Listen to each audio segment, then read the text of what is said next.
Okay. Boa noite, mais uma vez, irmãos.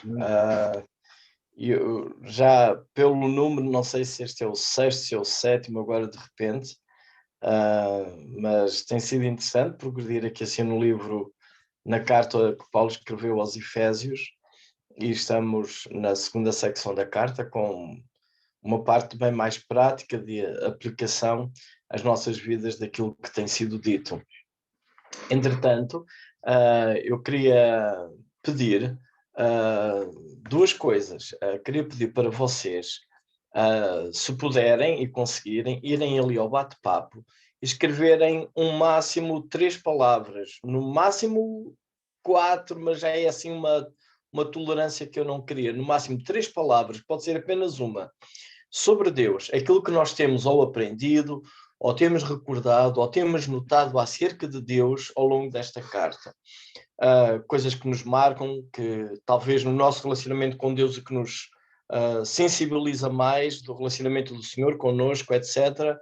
Aquilo que vocês acharem por bem, pode ser uma palavra, no máximo 3, se precisarem mesmo 4, mas eu queria que fossem escrevendo lá no bate-papo enquanto eu vou preparando aqui os meus slides para mostrar, e podem já começar então a escrever algo sobre o nosso bom Deus e Pai ali no bate-papo, à medida que eu vou aqui tentando colocar isto. Só um momentinho que eu tenho que encontrar lá então o meu ficheiro. E depois, daqui a pouco, nós vamos tentar fazer uma síntese, uma conclusão disso que se vai escrevendo. Então, todos sabem que o bate-papo está cá em baixo, uma janelazinha que se abre e que aparece lá bate-papo. É aí que podem ir escrevendo. O meu está desativado pelo anfitrião. Então, é sério, seu anfitrião.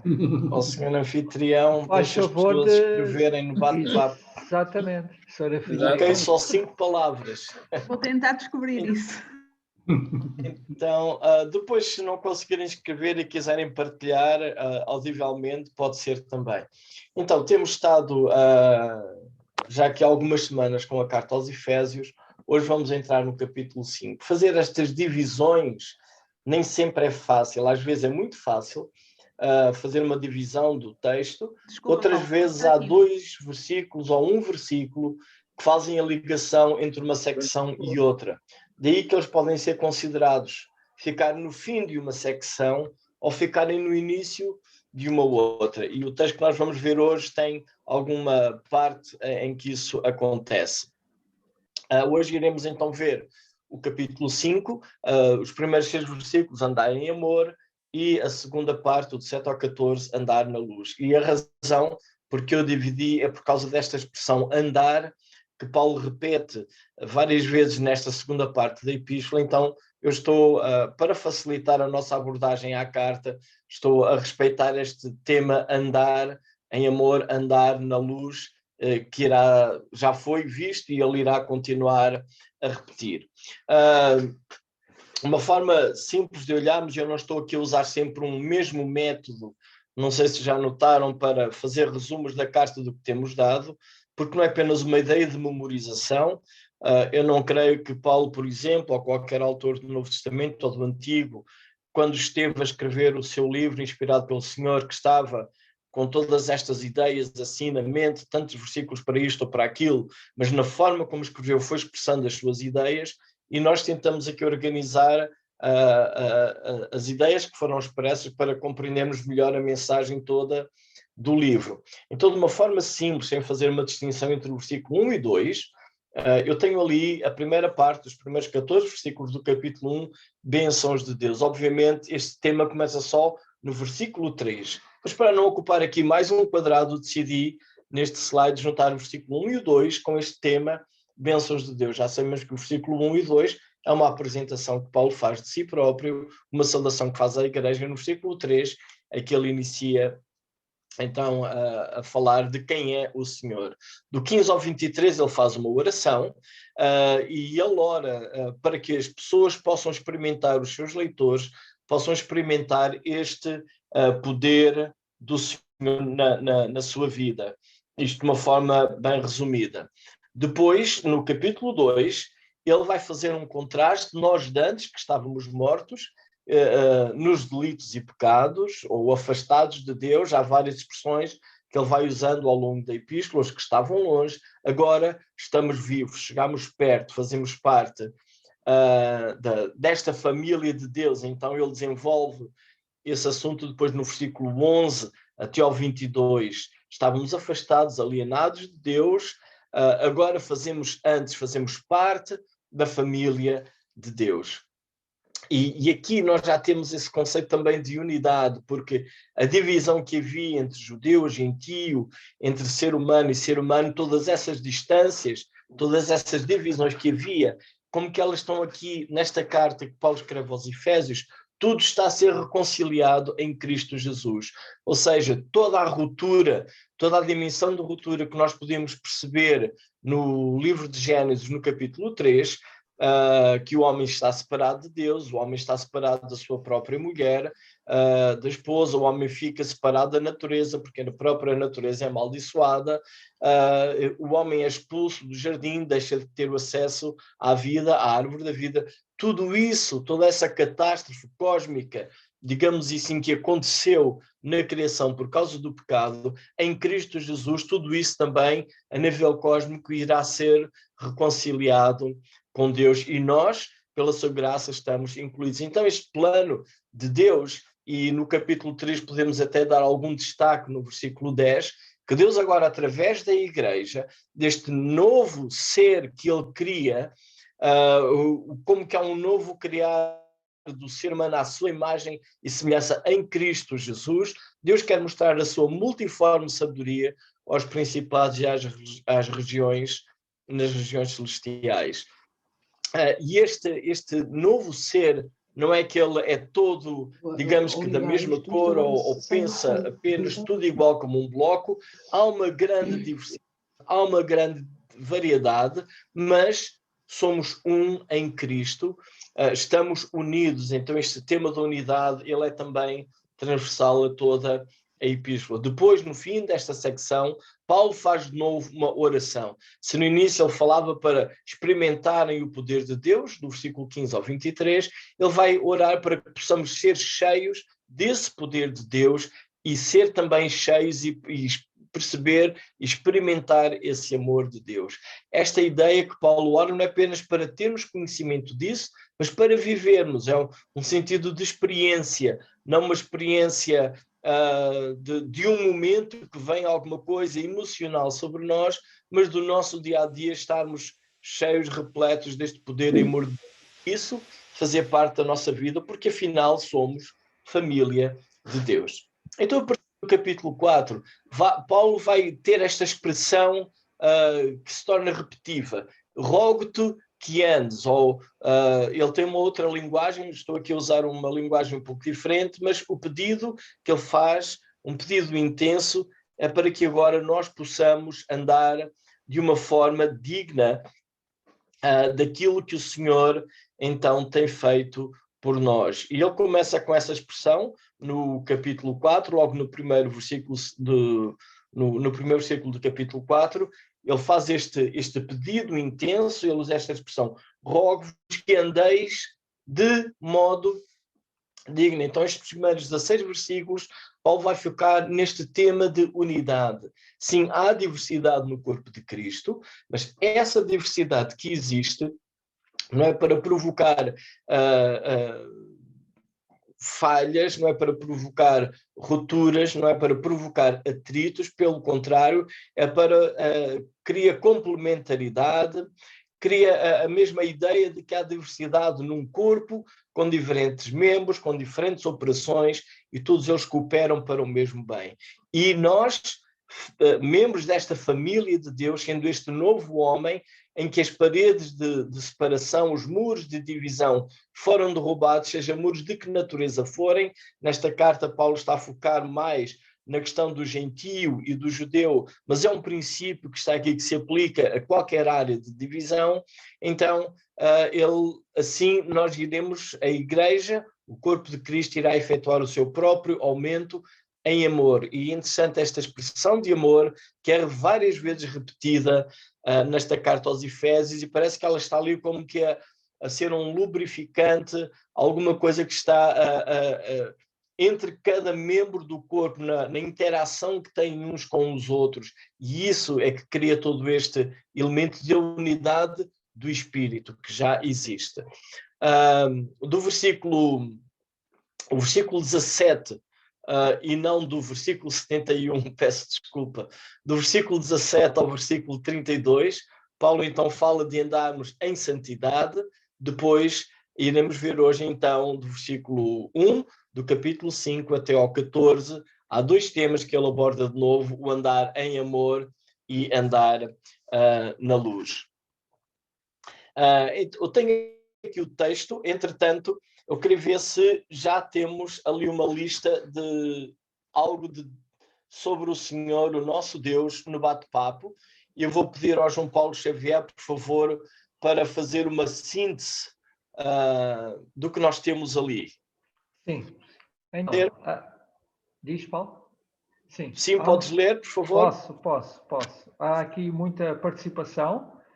Alguns dizem Criador, benigno, misericordioso, Deus do silêncio, restaurador, bondoso, paciente, soberano, digno de ser imitado, alfa e ômega, santo.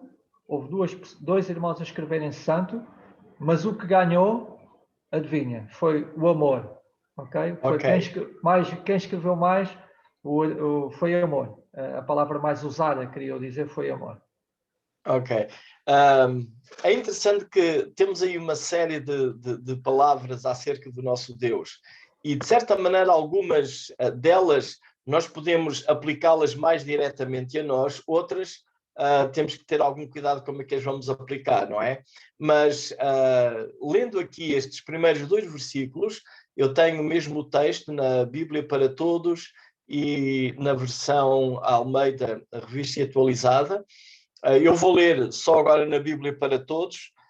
Diz, porque o português é mais fluido, se bem que a Almeida Atualizada tem algumas palavras técnicas que cabem melhor para um estudo. Sigam, portanto, o exemplo de Deus, uma vez que são seus filhos queridos.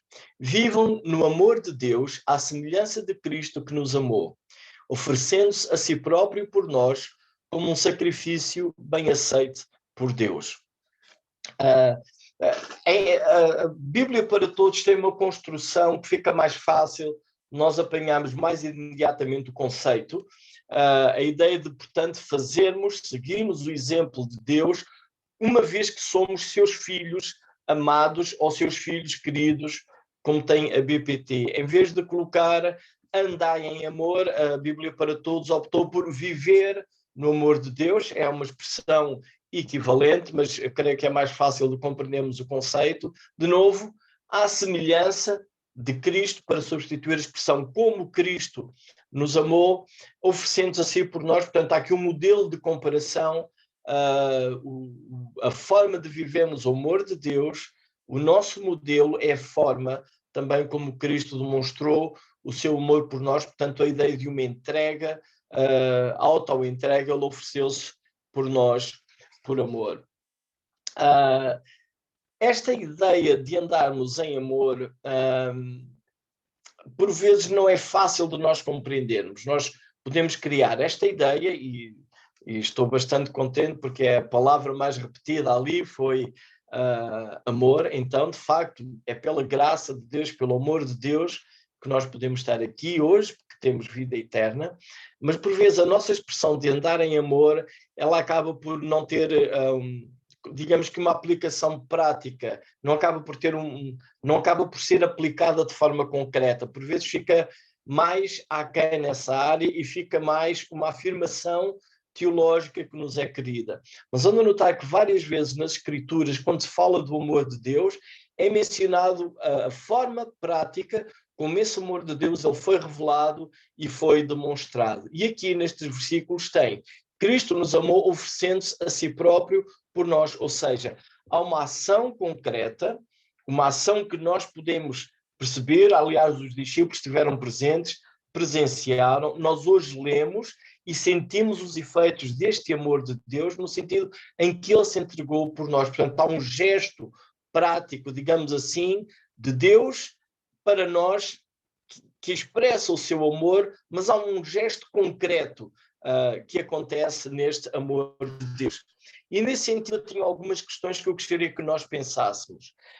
Esta área de amor que ela é tão repetida na carta aos Efésios, e não só, em muitos lugares do Novo Testamento, e no bate-papo foi das palavras então que mais surgiu, eu tinha algumas perguntas que me deixam incomodado quase que a mim próprio, nesta ideia de nós andarmos em amor. E uma das perguntas que vem à minha mente é: quando é que foi a última vez que eu disse a alguém da igreja a que eu pertenço que eu amo aquela pessoa? Nós por vezes temos medo de usar esta expressão de amarmos, de dizermos que amamos. Não faz parte em alguns meios da nossa cultura. Mesmo no ambiente familiar, há lares onde os pais não dizem aos filhos que os amam.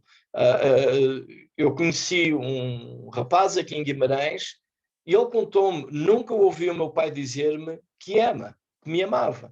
Ou seja, havia como que uma cultura em que um homem é um homem, e essa questão de amar, ela mexe. Então, se um pai começa a dizer ao filho que o ama, aquilo cai mal, e sobretudo se forem os dois na rua, e quem ouve não sabe que é pai e filho, aquilo ainda pode dar uma grande complicação.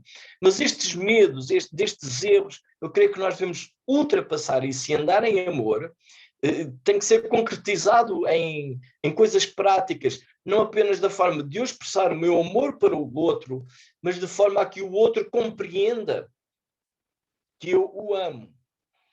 Por vezes a forma que eu tenho de expressar o meu amor por alguém não é a forma que a outra pessoa tem para receber o amor. Mas notem que a maneira como o Senhor expressou o amor por nós é perfeitamente compreensível da nossa parte, que Deus nos ama. Ele nos dá vida. Então, temos verbalizado isso a alguém, ou se calhar sem ser verbalizado, talvez podemos dizer a alguém que amamos e oferecemos uma prenda. Ou talvez podemos dizer a alguém que amamos aquela pessoa quando lhe agradecemos algo que ela fez, ou a bênção que ela tem sido na nossa vida. E, sinceramente, eu estou muito grato a Deus por pessoas que Deus tem colocado na minha vida, que são dádivas de Deus para mim. Tem-me ajudado com palavras, com ações, com gestos. E nós, andar em amor faz parte disso, de mostrarmos de uma forma prática, concreta, que amamos alguém. Outra pergunta que fica na minha mente é: esse andar em amor é se eu tenho uma lista daquilo que ainda não perdoei, das pessoas que eu não perdoei.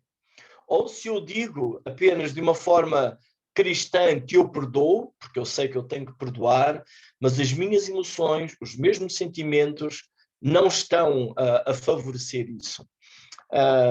Eu não sei como nós temos a nossa saúde e algumas cicatrizes ou marcas no nosso corpo, mas eu sei que eu tenho uma cicatriz no meu joelho de uma queda que eu tive ainda adolescente, e tem uma marca lá no joelho, e eu carrego naquilo e não dói absolutamente nada. Eu lembro do que aconteceu, e mexendo lá, olha, mesmo agora inconscientemente estava lá a passar a mão e não tem qualquer dor. Então houve uma ferida, houve uma coisa ali que aconteceu, foi grave, foi profundo, mas cicatrizou, está sarado. As nossas emoções acabam por ser assim. Por vezes há dores, há mágoas que nos fazem, que nós acabamos por dizer que perdoamos, mas aquilo dói. As memórias estão intensas, estão fortes, e possivelmente nós somos capazes de não ter conseguido perdoar. O nosso coração ainda sofre. E andar em amor faz parte disso. E notem que o modelo, de novo, é Jesus. Isto não é apenas em Efésios, em outros lugares. O modelo é: como Cristo me perdoou, eu devo perdoar. E não há nenhuma ofensa que me fizeram a mim que seja maior do que a inimizade que eu tinha com o meu Deus Criador. Então, eu devo perdoar como Ele amou. E isto nos ambientes de igreja, por vezes, há algumas situações que se criam de animosidades, de palavras preferidas, daquilo que eu gosto ou não gosto, e há um ambiente de frieza que se vai ali aumentando. Então é bom eu pensar a quem eu ainda não perdoei. E se for o caso, é bom anotar isso no papel, escreva o nome da pessoa, eu ainda não perdoei. E não é uma questão que tenho que ir agora lá e pedir perdão, o problema é que eu posso ir lá e pedir perdão e ainda assim, ou perdoar, e ainda assim eu não consigo. Eu apenas estou a fazer uma coisa prática, mas o meu coração está longe. Então é necessário orar, pedir ao Senhor que nos cure daquilo que nos fez mal. Outra questão, e agora estou aqui a ter em mente 1 Coríntios 13, é uma das expressões que eu acho muito bonita ali no capítulo 13 de Coríntios do amor, é que o amor não suspeita mal. Esta ideia de andarmos desconfiados, somos criados assim, a sociedade em que nós vivemos, quase que somos treinados para desconfiarmos uns dos outros. Ainda ontem à noite eu fui fazer uma pequena volta e de repente o indivíduo começou a falar para mim. Eu continuei a fazer a minha caminhada, era aqui perto de casa, mas eu fiquei naquela situação. Qual será a intenção dele? Não há ninguém na rua. Eu fiquei ali um pouco preocupado, não é? E nós somos criados nestes ambientes. E quando chegamos àquilo que Paulo diz aqui, que é o corpo de Cristo, onde devia haver laços de amor, de transparência, de amarmos uns aos outros, por vezes nós ficamos desconfiados uns dos outros. E quando alguém diz, faz alguma coisa, nós começamos a tentar adivinhar qual é a intenção que ele deve ter. Porque não estamos, assim, às vezes tão habituados a que as pessoas façam coisas porque gostam de nós. De quem eu suspeito mal. E deveria orar sobre isso. Outra situação, quando discordam de mim, quando a minha vontade não é feita, como é que eu reajo? Temos direito de ter opiniões diferentes. Aliás, Paulo lá tem vários dons, apóstolos, profetas, evangelistas, os pastores, os ensinadores, estão ali todos. Uns se calhar gostam de estar na rua a falar de Cristo, outros se calhar gostam de ter uma classe mais ordenada a dar uma matéria. E como é que isso vai acontecer? Onde fica o amor no meio de todas estas questões que temos aqui? De quem eu não gosto? Pessoas que, por alguma razão, eu fiquei um pouco de pé atrás. Como é que nós respondemos esta pergunta de andar em amor? Eu creio que é importante sermos extremamente honestos e sérios com nós próprios e diante do Senhor. E chegar diante de Deus e confessar: Deus, eu não amo fulano de tal, eu estou magoado com aquela pessoa, irrita-me quando alguém faz isto e isto e isto. E pedir: Senhor, quero vencer isto. Pedir esta ajuda do Espírito Santo. Aquela expressão que nós tínhamos ali no início, para sermos imitadores de Deus, eu queria agora, podem abrir os microfones, mas eu queria ver se alguém consegue identificar o que temos nestas imagens. Alguém quer arriscar? A esquerda é um camaleão. É um camaleão na esquerda. Qual? A folha de cima ou a folha de baixo? A folha de cima.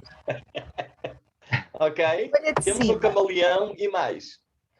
Há um lagarto e lagartixa. na da direita em cima há um lagarto e na de baixo há uma coruja. Uma coruja. Olha, Eu não sei se a Celina pensava que isto era um concurso que ia ganhar um prémio, mas se fosse ela tinha ganho. Ok, adivinharam os três. É muito interessante a forma como estes animais se identificam com o meio onde vive. Há uma palavra que nós usamos, eu fui à internet buscar, há uma palavra que nós temos para isto, que é mimetismo, e vem do grego. Eu não costumo pôr assim essas coisas, mas neste caso resulta, porque nós temos esta palavra mimetismo, e esta nossa palavra mimetismo vem do grego mimetes, que na zoologia, era o que estivemos ali a ver, e esta planta também tem um pouco disso, é um fenómeno de imitação que se observa em certas espécies de animais que tomam aparência do meio em que se encontram. E isto eu fui buscar, tem ali embaixo a referência, e achei muito interessante, também no sentido figurado. Mimetismo, então, é a imitação inconsciente pela qual alguém adota o comportamento, a linguagem, as ideias daqueles entre os quais vive. E eu achei bastante interessante esta definição que tinha ali no dicionário no sentido figurado. Porque a palavra que Paulo está a usar aqui para sermos, então, imitadores de Deus, esta ideia de sermos imitadores de Deus, de facto, ela vai muito naquela linha que nós temos ali da pessoa de forma inconsciente, e isto foi o que me chamou a atenção, imitação inconsciente pela qual alguém adota o comportamento, linguagem, ideias daquele entre os quais vive. Ora, nós já tínhamos notado que antes Paulo, na primeira parte da carta, ele tinha dito que nós estávamos mortos, deu-nos vida, fomos ressuscitados com Cristo, estávamos longe, agora fomos aproximados, estávamos alienados, agora somos família de Deus. E nesse sentido, este primeiro versículo ele é extremamente difícil para mim, porque o desafio é extremamente elevado. Eu ser imitador de Deus. E este ser imitador de Deus não traduz a ideia, não sei se recordam que na semana passada eu coloquei um papagaio. O papagaio é um imitador, mas de facto ele não está a interiorizar tudo aquilo, enquanto que aquilo que tinha no mimetismo é uma imitação inconsciente, porque alguém já adotou determinado comportamento daquele com quem vive. E isto... eu quase tenho dificuldade em seguir deste versículo para a frente. Se nós parássemos aqui o estudo de Efésios hoje e conseguíssemos concretizar isto na nossa vida, eu creio que todo o resto já estaria aqui incluído. Mas eu tornar-me imitador de Deus, no sentido de que eu absorvi aquilo que os irmãos escreveram há pouco acerca de Deus. Eu não sei se o João Paulo pode lembrar de novo. Tens acesso a mencionar de novo? Sim, posso, sim, senhora. Então, escrevemos Criador, Santo, Benigno, Misericordioso, Deus do silêncio, Restaurador, bondoso, paciente, soberano, ser imitador, alfa e ômega, e amor. E amor, ok. Então, obviamente, fazendo aqui alguma seleção, mas se nós pudermos perceber, eu ser imitador neste sentido, porquê? E notem que Paulo diz, uma vez que eu sou filho amado. Ou seja, o argumento que Paulo diz é que eu vou ser imitador de Deus, não porque eu estou a ler apenas a Bíblia e sei uma série de coisas que Deus é, ou sei uma série de coisas que eu devo fazer, uma série de coisas que eu não devo fazer, não é nesse sentido o argumento dele, mas é porque eu sou filho amado. Eu faço parte da família. Eu estou agora inserido numa família, digamos assim, deixem-me usar esta analogia, que tem um determinado ambiente familiar, tem um determinado ambiente de comportamentos, tem um determinado ambiente de valores, de mentalidade, etc, etc. E isso já está interiorizado em mim. Não apenas eu sei que eu devo fazer, não é aquela situação da pessoa, do jovem ou adolescente, que quando está na escola com os amigos tem um determinado tipo de comportamentos e quando chega à casa muda porque sabe que o pai e a mãe não gostam e se ele disser ou fizer, apanha. O que tem aqui não é isso. E alguém que vive livremente tem todo o espaço para fazer o que ele quer, mas ele já interiorizou aquilo que é o seu ambiente familiar. E nesse sentido, esse ambiente familiar agora domina a sua mente, domina as suas emoções, domina as suas paixões. Daí que Paulo tem estes dois termos de comparação. Ser imitadores de Deus porque somos filhos amados e andamos em amor também pela mesma razão. Cristo morreu por mim. Por isso esse sentimento de amar o outro desta forma e de eu me entregar ao outro para o bem dele, de novo com vista ao aperfeiçoamento dos santos, como tinha lá atrás, isto deveria estar a acontecer na minha vida. E de facto é este o apelo que Paulo faz. Depois do versículo 13 do versículo 3, perdão, até ao versículo 6, então há aqui uma série de exortações, de contrastes que Paulo faz. Como crentes em Deus, não consintam que a devassidão ou qualquer espécie de imoralidade ou ganância sejam sequer nomeados no vosso meio. Também não fica bem dizerem palavras inconvenientes, insensatas ou grosseiras. Palavras de agradecimento a Deus é que devem dizer. Lembrem-se disto, os que se entregam à devassidão, e já é a segunda vez que esta palavra surge, à imoralidade, e é a segunda vez que esta palavra surge também, ou se deixam dominar pela ganância, e também é a segunda vez que esta palavra surge, que é uma espécie de idolatria, não têm parte na herança do reino de Cristo e de Deus. Não se deixem enganar por ninguém com palavras ocas. É por isso que Deus vai castigar aqueles que não lhe obedecem. Então, onde notar que 2 vezes aqui há algumas expressões que são repetidas, e de facto há 3 áreas que Paulo foca neste texto: a questão de sexualidade, a questão de dinheiro e a questão da língua. E talvez são os problemas maiores que nós enfrentamos na nossa própria vida. E aqui temos que considerar algumas áreas da nossa vida. Eu queria que considerassem estes aspectos na dimensão do público e na dimensão daquilo que é privado e na dimensão daquilo que é individual e do que é coletivo. O que é coletivo, podemos pensar no ambiente de igreja.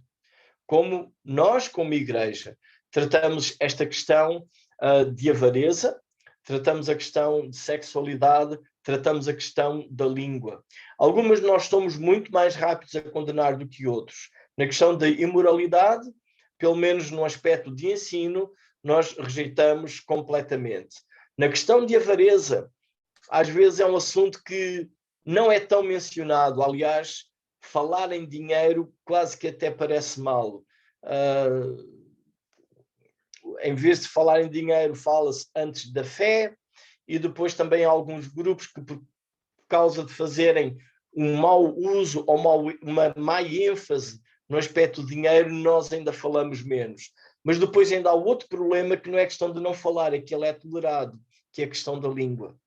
E muitas vezes a língua faz estragos tão maus ou piores do que as outras questões. Todas elas estão aqui e são rejeitadas e são enfatizadas 2 vezes. É interessante que a Bíblia tem alguns capítulos dedicados inteiros a alguns temas. Já mencionei 1 Coríntios 13, o tema do amor está ali desenvolvido. Temos Hebreus 11, fala do tema da fé, um capítulo dedicado à fé. E eu costumo dizer, eu esperava que houvesse um outro capítulo dedicado a um outro tema assim, como amor, fé, mas depois tem um 3º capítulo em Tiago dedicado à língua.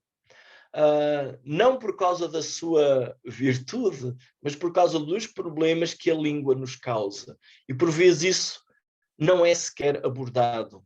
Dizemos que é um problema, todos erramos, somos, enfim, somos humanos, mas, meus queridos, há aqui várias menções ao aspecto do mau uso que nós podemos fazer da língua e dos estragos que isso causa. Nestes versículos, o que é interessante, e tem aqui então estes 2 grupos, o apelo do 1 até ao 6, por um lado, nós temos imitar a Deus, amar segundo o modelo de Jesus, portanto, sermos imitadores de Deus, amarmos da mesma forma como Jesus, e o sentimento de entrega, esta atitude de entrega ao outro está aqui, não é apenas a minha entrega a Deus, é a minha entrega ao meu irmão na fé, eu estar empenhado em que ele cresça, e também a ideia de gratidão aos outros, gratidão a Deus. Em contraste, nós temos o tal ambiente que não é da minha família, devassidão, imoralidade, a ganância e a questão da linguagem. Muitas vezes o que nós nos preocupamos e aquilo que ficamos a dar mais ênfase é: não devo fazer aquilo, ponto final. E apenas ficamos ali com o lado do stop e do proibido e enfatizamos: não faz. Mas este quadro é incompleto, porque a solução não é não fazer aquilo apenas. Paulo, ele exorta-nos a nós sermos, e há aqui 2 verbos, se é que nós podemos fazer esta distinção. Por um lado é eu ser, e depois é não fazer. Se eu tento não fazer, mas de facto eu não sou, eu ainda não interiorizei nada daquilo que é o Evangelho e daquilo que Deus é para mim. A ideia que temos aqui é porque eu sou Assim eu sou transformado por Cristo. Esta graça veio até mim, alcançou-me, agora eu faço parte desta família de Deus, sou nova criatura. E tenho esta capacidade através do Espírito Santo que habita em mim, para amar, para perdoar, para entregar, para estar grato. Isto é o ambiente em que Deus me tem colocado a sua família e faz o contraste com as ações do resto da sociedade. Então, se eu apenas encorajar alguém a não fazer o que é errado, mas não fico a enfatizar a ser esta nova criatura em Cristo, este quadro ele vai ficar incompleto, como que vai ficar alguma coisa aqui a mancar. Então, estes dois momentos, eles são extremamente importantes e eles estão também no seguimento do tema a seguir, que é, então, para andarmos na luz. Os versículos que temos agora aqui na segunda secção, portanto, não sejais participantes com eles. E isto não é apenas a ideia de não apenas fazer, mas porquê? Porque outrora erais trevas. Portanto, eu quero ver se conseguem notar a ligação que Paulo está aqui a fazer. A ideia não é apenas não fazer, sim, não devem fazer, mas não devem fazer porquê? Não é só uma questão de ação, é uma questão de identidade. De antes eram trevas, por isso faziam, mas agora são luz. Ou seja, há uma nova natureza, há uma coisa nova aqui. E não é apenas a questão de eu deixar de fazer algo, é algo que é mais profundo, há uma transformação interior que aconteceu em mim, em Cristo Jesus. Então, se eu sou luz, eu devo andar como filho da luz. E neste texto, então, o contraste entre trevas e luz, ele surge aqui. Trevas, eu tenho ali um cinzento quase que não se vê, apenas aparece 2 vezes. Luz, então, está amarelo e aparece mais vezes. Versículo 9. O fruto da luz consiste, de novo, a mesma ideia, bondade, justiça e verdade. Então, pensando em igreja, estes temas deveriam fazer parte da vida de uma igreja e deviam fazer parte da vida individual. De novo, nós devemos considerar aqui sempre o aspecto do particular e daquilo que é coletivo. Uma igreja não vai ser uma igreja com estas características de bondade, de justiça e de verdade, se os membros do corpo não têm em si bondade, justiça e verdade. Provando sempre o que é agradável ao Senhor. Não sejais cúmplices nas obras infrutíferas das trevas, antes, porém, reprovai-as. E de novo a mesma ideia. Porquê? E agora aqui vou de novo interpelar isto. Porque outrora erais trevas, diz o versículo 8, e agora sois luz. De novo o versículo 12. Porque o que eles fazem em oculto, o só referir é vergonha, mas todas as coisas, quando reprovadas pela luz, se tornam manifestas, porque tudo o que se manifesta é luz. Pelo que diz, desperta, ó tu que dormes, levanta-te dentre os mortos e Cristo te iluminará. Paulo faz aqui um contraste nesta questão de luz e trevas. E a ênfase, de novo, eu penso que devem ainda ter na memória o tema do capítulo 2. Ele diz aqui que antes éramos trevas. No capítulo 2 ele diz que, é repetido, estávamos mortos em delitos e pecados. Agora somos luz. No capítulo 2 nós líamos, ele nos deu vida, nos ressuscitou em Cristo Jesus, nos assentou em lugares celestiais. Portanto, há uma mudança que aconteceu na nossa vida. Porque essa mudança aconteceu, eu vivo de uma forma diferente. Então, não é apenas fazer coisas porque é suposto fazer, porque fica bem fazer, ou porque eu li que devo fazer, mas é andar na luz porque eu agora sou luz. E há uma incompatibilidade se eu sou luz, eu não andar dessa forma. E este tema de luz e trevas, ele também surge muito na carta de João, na primeira carta. 1 de João 1,7, ele diz, se porém andarmos na luz, como ele está na luz, mantemos comunhão uns com os outros, e o sangue de Jesus Cristo, seu Filho, nos purifica de todo o pecado. João usa também esta expressão de andar na luz. E um dos resultados de andar na luz, como Deus está na luz, portanto, apesar de não estar aqui mencionado, mas a ideia daquela imitação, daquele mimetismo, no sentido de interiorizar o meu ambiente de família, portanto, se Deus é a luz, nele não há treva nenhuma, diz João no outro lugar, eu sendo parte da família de Deus, eu ando na luz, e qual é o resultado que daí vai acontecer? Os relacionamentos, comunhão.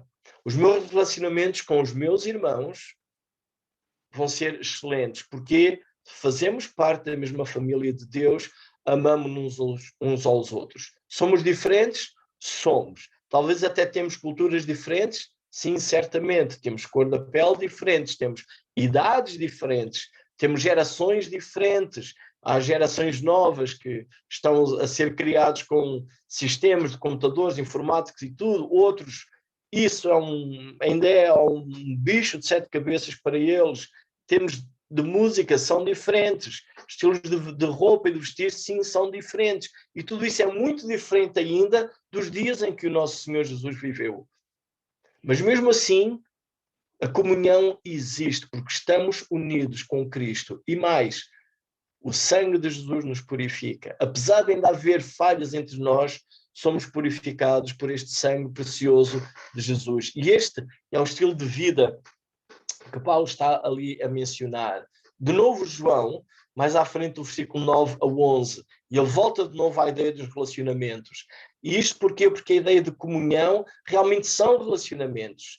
E esses relacionamentos não existem, digamos que de forma técnica, quando temos uma reunião, por exemplo, no domingo de manhã, em que celebramos a ceia do Senhor e usamos aí a palavra comunhão. E por vezes a nossa palavra comunhão fica restringida a esse momento. Quando uma igreja reúne um dia de manhã e temos o partir do pão, os elementos são passados, lembramos a morte do Senhor. Mas a palavra comunhão não pode ficar presa a esse momento. E aqui temos a ideia de relacionamentos que devem ser expressos nestas tais manifestações de amor uns para com os outros e para com o Senhor, obviamente. E então João diz: aquele que diz estar na luz e odeia o seu irmão, até agora está em trevas. Então há uma incompatibilidade. Aquele que ama o seu irmão permanece na luz e nele não há tropeço. Aquele, porém, que odeia seu irmão, e de novo chama a atenção para estas repetições, já é a segunda vez que João está a falar neste tema, e está nas trevas, e anda nas trevas, e não sabe para onde vai, porque as trevas lhe cegaram os olhos. Então, esta ideia de viver na luz, de andar na luz, sim, ela tem a ver com aquilo que estava a ser dito antes, daquelas 3 áreas de imoralidade, de ganância, de língua, tem a ver com isso, mas tem a ver também muito diretamente com estes relacionamentos, porque essa também é a forma como terminou o capítulo 4. Eu creio que este é um assunto muito importante para nós podermos rever na nossa própria vida. Creio que na vossa mente também alguns já devem ter pensado neste texto do Sermão do Monte, em que Jesus faz esta afirmação, em que nós somos a luz do mundo. E é interessante que, numa ocasião, Jesus disse: eu sou a luz do mundo. Mas neste momento ele vira-se para os seus discípulos e diz: vocês são a luz do mundo. Não se pode esconder a cidade edificada sobre um monte, nem se acende uma cadeia para colocá-lo debaixo do alqueire, mas no velador, e alumia todos que se encontram a casa. E agora queria chamar a atenção a forma como esta analogia da luz termina. Assim brilha também a vossa luz diante dos homens, para que vejam as vossas boas obras e glorifiquem o vosso Pai que está nos céus. É interessante que Paulo, ali atrás, ele mencionou acerca desta questão dessas más obras para denunciarmos, para não associarmos com esse tipo de atitudes, mas Jesus aqui também faz um contraste para que eles vejam as nossas boas obras. Então, outra vez, a ideia de eu apenas denunciar o erro, ela fica incompleta se da minha parte também não há as tais boas obras. E estas boas obras, Paulo também mencionou lá em Efésios 2, que diz que nós fomos criados em Cristo Jesus para as boas obras, as quais Deus preparou para que andássemos nelas. Paulo termina esta secção com uma citação que não é do Antigo Testamento. Mas eu achei interessante que às vezes diz a ideia que andamos todos a dormir. E Paulo faz aqui um apelo a isso. Provavelmente isto seria um hino da igreja, não sabe muito bem de onde vem esta citação, mas tem aqui alguns apelos que eu queria pôr aqui, e isto para o nosso exercício individual também. Desperta, levanta-te e Cristo iluminar-te-á. Talvez o maior erro que nós temos é quando nós estamos cegos aos nossos próprios olhos e justificamos quem nós somos e se calhar estamos às vezes a dormir. É tempo de nós então chegarmos também diante do Senhor e dizer a Ele: Pai, eu quero andar em amor, Pai, eu quero andar na luz, em comunhão, sim, de amor com os meus irmãos. Obrigado.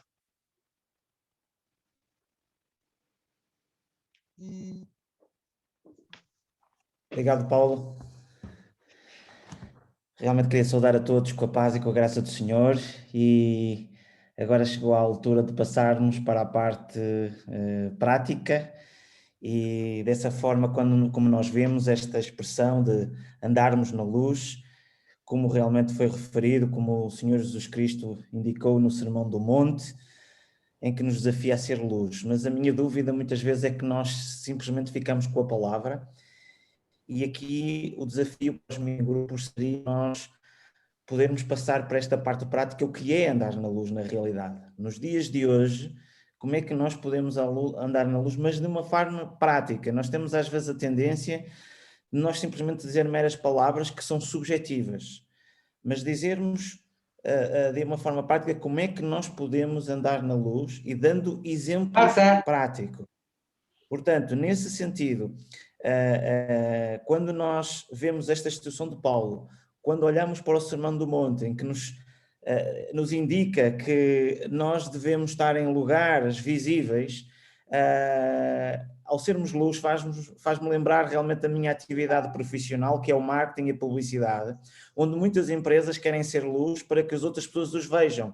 Nós, como igreja, para sermos luz nos dias de hoje, o que é que realmente nós temos que fazer? Então, a pergunta para os mini-grupos, eu estou a partilhar já no bate-papo, significa aqui que aspectos práticos a igreja pode realizar para ser luz. Portanto, a ideia é nós agora, ao dividirmos em mini-grupos, rapidamente escolham, talvez logo aqui no início, quem é que irá no final fazer um pequeno resumo destes exemplos, que depois no final possam aplicar, dos exemplos que cada mini-grupo decidiu ou trouxe e foi discutido realmente nesse mini-grupo, e então depois nós podemos olhar como é que a igreja atualmente, nos dias de hoje, pode ser luz. Mas falem de aspectos práticos. Já na semana passada nós estávamos a falar sobre a santidade, onde a pergunta nos remetia qual foi a nossa última vez que nós ultrapassamos um processo em que nós vínhamos que havia ali um problema e nós foi ultrapassado. E nós facilmente passamos para situações subjetivas. A ideia era nós falarmos aqui de um problema nosso que foi ultrapassado, e nós temos às vezes a tendência de não transmitir isto para o pessoal, para o eu, e então a ideia é que nós possamos agora olharmos para nós mesmos como igreja e pensarmos a nossa igreja, no nosso dia-a-dia, na nossa sociedade, como é que nós podemos ser luz. Vemos o desafio do Senhor Jesus Cristo, realmente, que nos disse para nós sermos pescadores de homens, nos envia para que nós possamos sair. Como é que nós, ao abrigo destas passagens do apóstolo Paulo, ao focarmos no Sermão do Monte, em que realmente ele nos diz que nós somos a luz do mundo e que nós não nos podemos esconder e que devemos estar realmente em lugares visíveis para que todos realmente vejam as nossas boas obras e glorifiquem a nosso Pai. Que boas obras é estas na prática que nós como igreja podemos realizar? Portanto, este é o desafio, então, de forma prática, vamos estar estes 20 minutos, portanto, escolham um responsável, portanto, isto vai sair vamos nos dividir de forma aleatória e depois, passado 20 minutos, voltamos novamente para que rapidamente um responsável de cada minigrupo possa partilhar estes exemplos práticos que podemos ser luz. Ruth, contigo.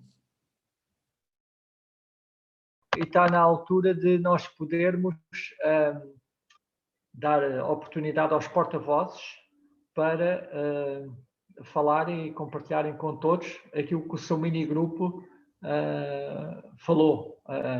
Por isso eu vou dar a oportunidade ao grupo número 1 para poder o seu porta-voz começar e depois seguindo o grupo 2, 3, 4, 5, éramos 5 grupos. Grupo número 1, então, quem é o porta-voz do grupo 1? José Água. Muito bem, força, irmão. Nós falámos um pouquinho e começámos com a consideração de que a luz é mais visível onde há mais escuridão, onde está mais escuro. E falámos também da necessidade de que as nossas companhias que a nossa ligação seja mais com os cristãos, a nossa comunhão, não excluindo, claro, o estarmos e acompanharmos os outros que estão à nossa volta. E depois tivemos um pouco a discutir ou a falarmos um pouco sobre a situação da igreja neste momento, em especial nas grandes cidades, em que a igreja, a casa de oração está implantada num determinado bairro, mas normalmente na igreja ninguém vive dessa igreja ninguém vive nesse bairro. E temos apenas ali um local onde nos juntamos, entramos e saímos, e a função de luz que a igreja devia ter naquele local simplesmente não existe. E falámos um bocadinho sobre isto. E achamos que, ou considerámos que o trabalho social seria uma forma da igreja se envolver e mostrar e ser luz nessa situação. E também dizer-vos que, ou melhor dizendo, terminar apenas com uma pergunta que foi feita, que uma irmã fez e que vamos deixar também para vós, para todos nós, né, nesta hora. Se a igreja fechasse, ou se a casa de oração se fechasse definitivamente, será que as pessoas que viviam à volta dariam para essa falta, para essa situação? É tudo.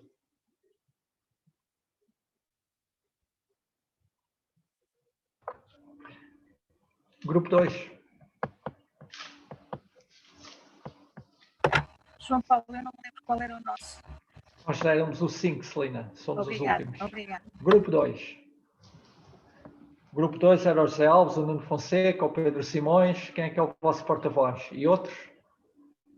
É que eu não, boa noite a todos. É que eu não tinha visto o número do grupo. Não. Então é o Pedro Simões. Ok, muito bem, Pedro. Mais uma vez, boa noite a todos. Vamos procurar aqui fazer uma síntese muito rapidamente daquilo que foram as conclusões a que chegámos. O irmão José Alves, na sua intervenção, referiu, em termos de aspectos práticos para a Igreja ser luz, duas dimensões, a dimensão do amor e a dimensão do perdão, por um lado, e referiu também que a Igreja é um corpo, consubstancia uma unidade, fez referência ao capítulo 17 de João, e sendo a Igreja um em Cristo e andar em amor, reflete, em termos práticos, a luz a que somos convocados a andar e a irradiar.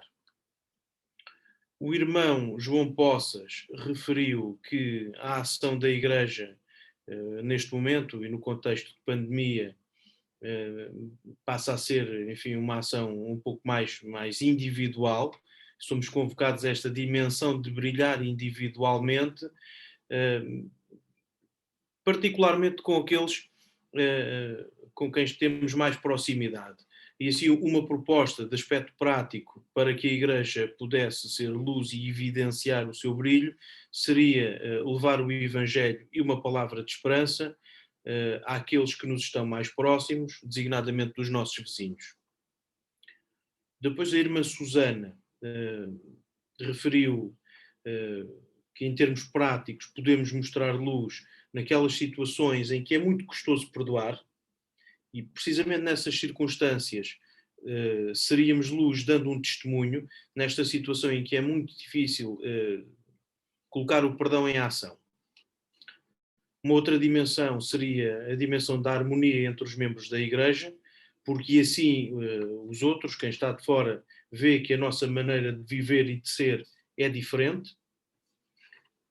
E ainda uma outra dimensão, que é a disponibilidade para ajudar o próximo, do ponto de vista social, não só com bens, mas também, por exemplo, com idas à farmácia ou ao médico, enfim, estar atento naquela tridimensão de estar desperto, de estar atento e de colocar em prática, com a ajuda de Cristo, estas formas de concretizar e de ser luz.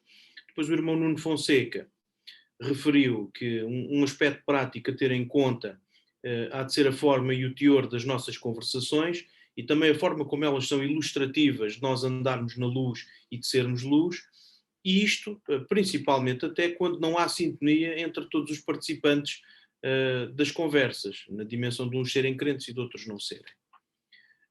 Isto porque, transportando também para a dimensão daquilo que são as redes sociais, hoje em dia as pessoas apercebem-se muito daquilo que nós somos, das nossas convicções, muito por força também da palavra escrita, que fica consignada nas redes sociais, e isso denuncia muito a nossa condição. Portanto, somos convocados a ser luz também nesta dimensão. E por fim, o nosso irmão João referiu que somos luz se andarmos em amor, e que esta luz irradia mais, tanto mais nós andemos no meio do amor de Cristo, por encontrar e também por irradiar esta vida eterna que encontramos no Senhor. Bom, e é isto. Muito obrigado. Obrigado, Pedro. Obrigado, Pedro Simões. Grupo número 3, que era o nosso irmão Jorge Adrião, Humberto Gomes, António Calaim, mais alguns. Quem é o vosso porta-voz?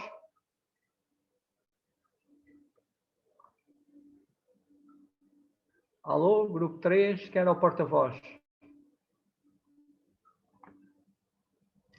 Eu acho que é o Jorge Adrião. Ah, é? O irmão Então, Paulo, Jorge, ai, olha que tinha caneta.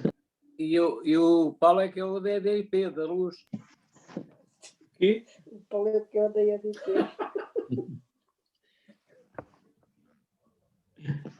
Força, Paulo. Não, avança, Jorge. Tu é... Então vá lá, um de vocês, faz favor. Vá. Então, falámos que de facto estamos em momentos difíceis, nomeadamente para brilhar enquanto igreja derivada da pandemia, mas mesmo com as portas fechadas, hoje temos outras formas de continuar a ser luz, não só através do que se escreve, como também já outro grupo disse, mas também dos convites que se fazem aos nossos amigos para estarem também no Zoom, não é? E refletimos na temática mesmo dos tempos antigos, em que parece que hoje há um déficit de proclamar o Evangelho, de fazer uma interação mais forte com a população, como no passado, que saía e que pregava o Evangelho ao ar livre. Mas, para além disso, também ficámos com a ideia que algo se continua a fazer e que a luz do Evangelho continua a brilhar. E, entre outras coisas que falámos, o nosso irmão Calaim ilustrou que, de facto, temos que acordar para a realidade que ou podemos ser, ele expressou-se de outra forma, mas que ou podemos ser a lâmpada fria, não é? Hoje que não queima os dedos, ou então sermos aquela lâmpada antiga quente, não é? Portanto, no sentido de vivenciarmos a fé cristã e continuarmos a aproveitar todas as oportunidades que tenhamos, seja no uso da rádio, não é?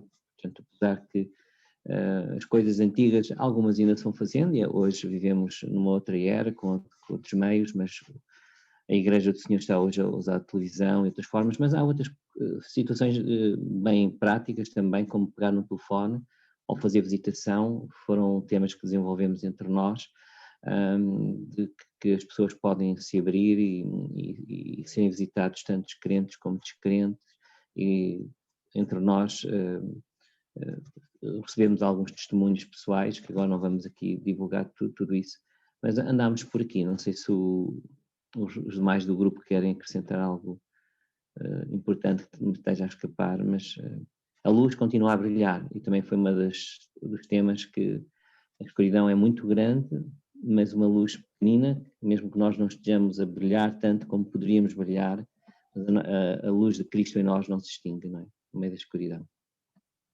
Realmente o irmão Jorge resumiu, mas houve 2 ou 3 coisas que foram ditas e que foram interessantes. Uma delas é que há sempre uma certa saudade dos tempos antigos em que se pregava na rua e se distribuía literatura, etc. E foram apontados esses exemplos e tínhamos alguns bons pregadores com dons de palavra, mas acima de tudo a sua persistência.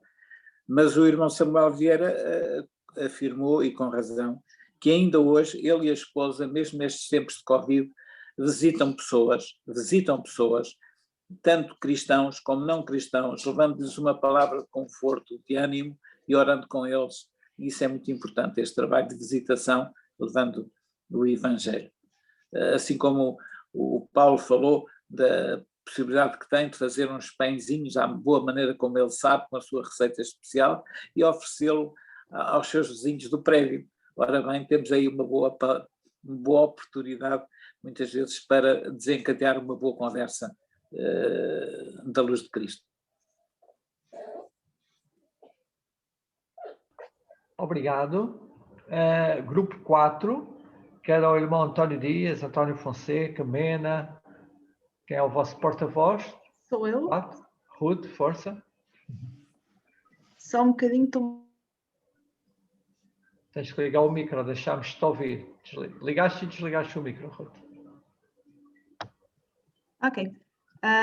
Pronto, então nós no nosso grupo tivemos um bocadinho a falar e então sobre a parte em conjunto, nós dissemos que uma igreja que era importante então os crentes serem unidos e, por exemplo, demos o exemplo de gastarmos tempo a falar uns com os outros, mesmo à porta da igreja, ou a importância de fazermos convívios, tanto dentro de portas como fora de portas, para que também outras pessoas possam ver a forma como lidamos uns com os outros, como tratamos uns com os outros, e dessa forma quererem saber mais quem é que nós somos.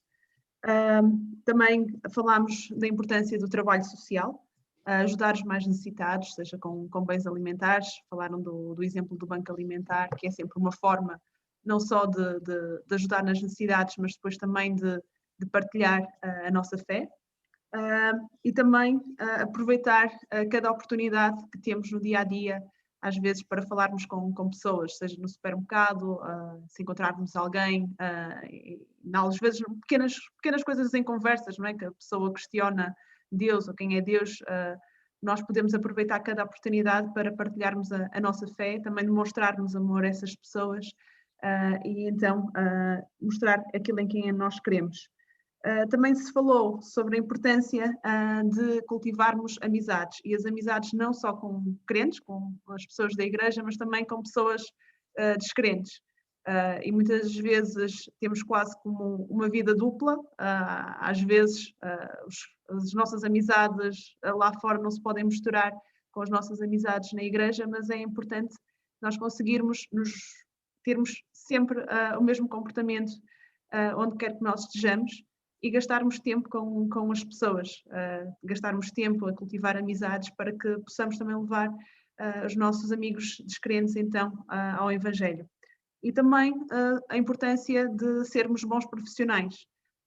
É importante tudo quanto nós façamos, então fazermos como se fosse para Deus, e se nós formos um bom profissional em cada área, e podemos mostrar também na nossa área como é que ser cristão pode ajudar-nos a ser melhores profissionais e também partilhar o Evangelho dessa forma. Pronto, foi isso. Muito bem, obrigado, Ruth. Por fim, grupo número 5. Agora sim, Celina, irmã Celina. Então nós começamos por falar sobre que devemos marcar a diferença principalmente com o nosso convívio, com amigos, com colegas, seja com quem for, na nossa forma de falar, que deve ser diferente e deve marcar essa diferença. Também falámos sobre A importância do relacionamento dentro da igreja, principalmente quando se exorta, quando se disciplina, quando se dizem as verdades, principalmente aquelas que ferem, as quais devem ser exercidas com amor. Caso contrário, pode ser contraproducente. Também falámos sobre ser fundamental a visibilidade da igreja no local onde estamos implantados. E isto não só a nível individual, mas também a nível de edifício, não é? E também falámos da importância da identificação individual. Muitas vezes, como dizia a Ruth, nós parece que temos vida dupla, não é? Eu diria mais que, na maioria dos casos, gostamos de passar incógnitos. Estamos ali, somos cristãos, mas ninguém sabe disso. A nossa identificação individual como cristãos, manifestando a nossa luz, na nossa postura, na nossa maneira de ser, de estar, de falar, de comunicar. Também falámos da importância de praticar a caridade e, sobretudo, que devemos ter cuidado com o testemunho que damos, tanto em palavras como em atitudes, porque isso, de facto, envergonha o Evangelho. Eu estava a terminar esta parte dizendo que, ia dizer que era o Senhor Jesus, mas não foi Paulo que disse, agora já não sei se foi o Senhor Jesus, perdoem-me, os irmãos saberão, mas se a luz que em ti há forem trevas, quão grandes serão tais trevas. Portanto, temos a obrigação de ser luz. Obrigado, irmã Celina. Obrigado a cada grupo pelas conclusões que chegamos. Eu posso abrir ainda mais 1 minuto ou 2, mas teria que ser muito rápido. Se alguém quiser dizer mais alguma coisa, também pode compartilhar, em termos de que não tenha conseguido dizer no seu mini-grupo. Tem que ser rápido, se não há ninguém. Ok, vamos concluir, são 10h30. Mas, como eu dizia, foram excelentes apontamentos, excelentes alertas, excelentes anotações que saíram dos mini-grupos e houve uma diversidade grande de anotações, como é que nós podemos ser luz. Realmente, meus irmãos, quando nós pensamos em igreja, todos nós sabemos, mas por vezes o nosso pensamento vai lá para a casa de oração. Se ela está num ponto mais alto, num ponto mais baixo da cidade, se ela está mais visível na cidade ou menos visível na cidade, se é um ponto de passagem, se é um sítio de difícil acesso. Mas a verdade é esta, como nós sabemos, a igreja, propriamente dita, é cada um de nós, onde nos encontrarmos e ouvimos, seja no trabalho, seja no prédio, seja onde for, seja dentro da casa de oração. A igreja é cada um de nós. Então, cada anotação que nós falámos nesta noite, cada apontamento que nós fizemos nesta noite, é um desafio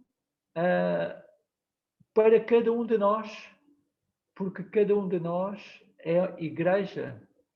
Cada um de nós fazemos parte do edifício. Então, que nós possamos ser imitadores de Deus. Não é algo que seja fácil, não é algo que seja imediato, não é algo bom, mas é algo que nós podemos tentar a cada dia melhorar. E de certeza, sem tudo na vida, nós temos sempre pontos de melhoria, pontos a melhorar. Nesta questão de sermos imitadores do Senhor, temos muita coisa em que podemos melhorar a cada dia. Então este é o desafio para a igreja, não para as paredes que estão lá nas nossas casas de oração, tão bonitas, mas para cada um de nós, como igreja do Senhor. Bom, de recordar, e não quero mais dizer,